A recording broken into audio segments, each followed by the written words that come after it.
Well, welcome back this week to another analysis behind the news. It seems as though the presidential candidates are getting in kind of a tiff now in Mexico because one communist tells us that the other communist hasn't won the election.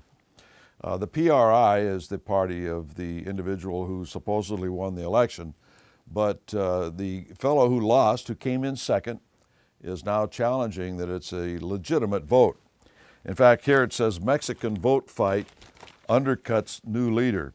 And it's talking about Obrador, who lost the election, is challenging the vote count. Now, the interesting thing is that the Revolutionary Party, which is coming back into power again, has been broken up into other communist units over the years, such as the National Democratic Front. In fact, it came out of the PRI. It contains the defunct units of the old Social Democrat Party. It contains the Popular Socialist Party, it's a communist organization, Liberal Party, and the Green Party. Now, Obrador was the head of the PRI in his home state. That's where he got his start. Then suddenly he decided he wanted to be more left than the PRI and joined this National Democratic Front. He was elected to what you and I would refer to as the mayor of Mexico City, but the official name, get this now, let this sink in, but the official name is the head of government of the federal district. In other words, the federal district is Mexico City.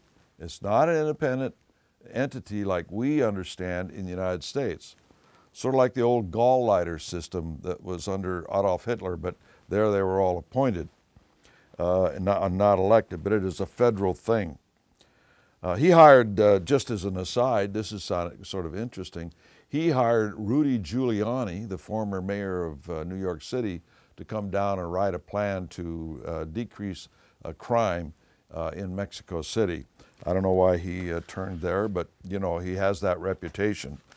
Another thing that's happening in Mexico is that the Mexican papers are now coming under attack by gunmen if they don't like the way the papers are handling the reports on the drug war. And I would imagine in this war as well, between these various colors of pink and red and in politics in Mexico. People learn very quickly to just ignore or keep their mouths shut if they don't want to be blown up or what have you. This has happened to newsmen in the past.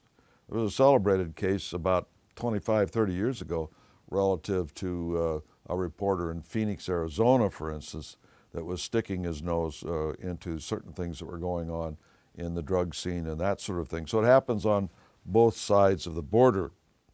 You remember that I talked about the family that was under the gun from the government of China relative to the fact that they had a child or got pregnant, and that was against the single child policy of China, and the guy couldn't pay his fine, so they forcibly grabbed the woman, beat her up and him up, and took her in and aborted the child.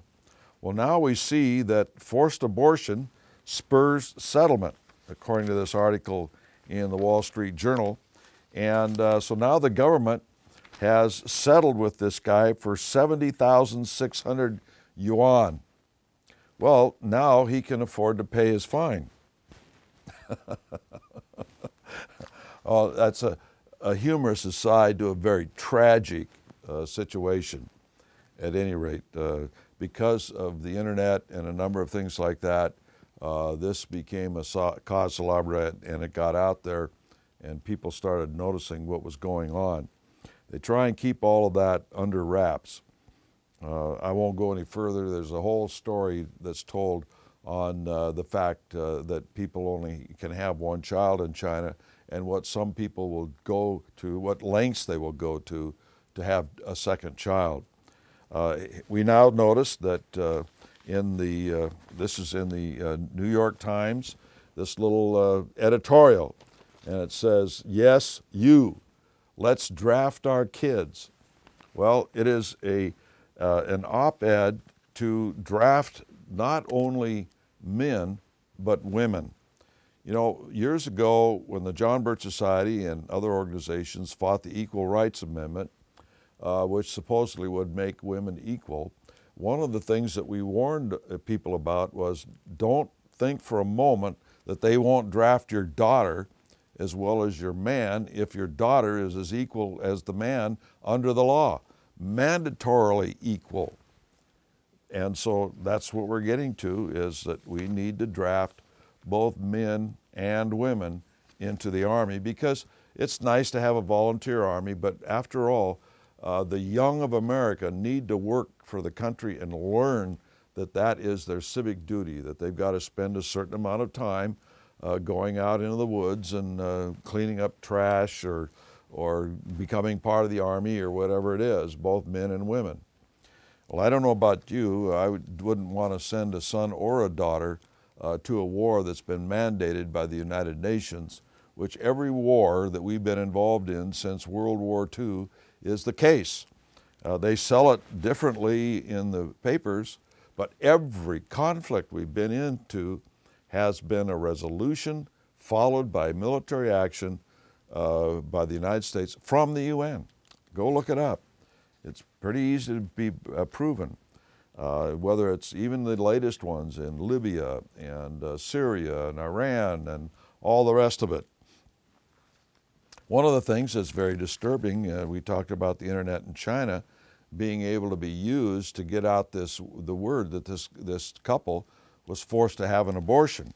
Well, we see now that Russia is producing a blacklist for the internet under the Russian law, so that the government can determine what entities can be on the web and what cannot, and they'll just shut them down.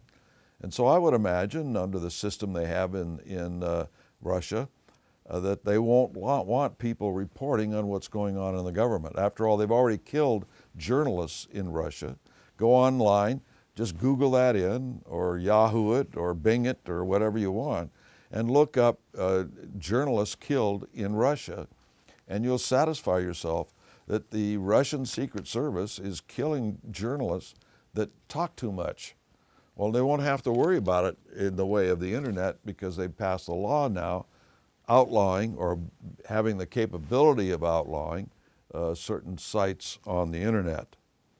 Of course, now we want to, speaking of us getting involved, the opinion of the Wall Street Journal is that we, to topple Assad, meaning Syria, to topple Assad, unleash the CIA. Well, why in the world would we want to have the CIA going over there and getting involved in toppling governments? They've done that in the past. It's never worked out to our advantage. That's because of the background of the CIA at the top, from its inception through the OSS during World War II into what became the CIA.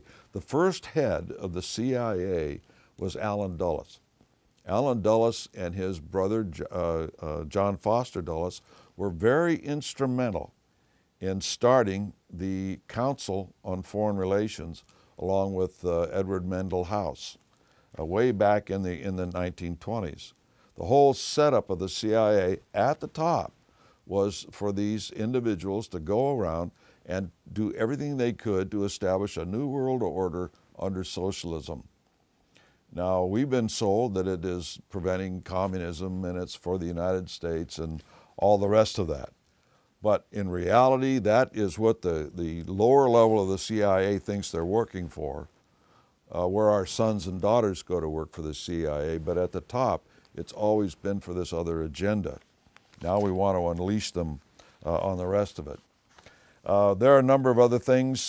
Just the final thing I think I'll talk about, federal officials are split over additional stimulus action.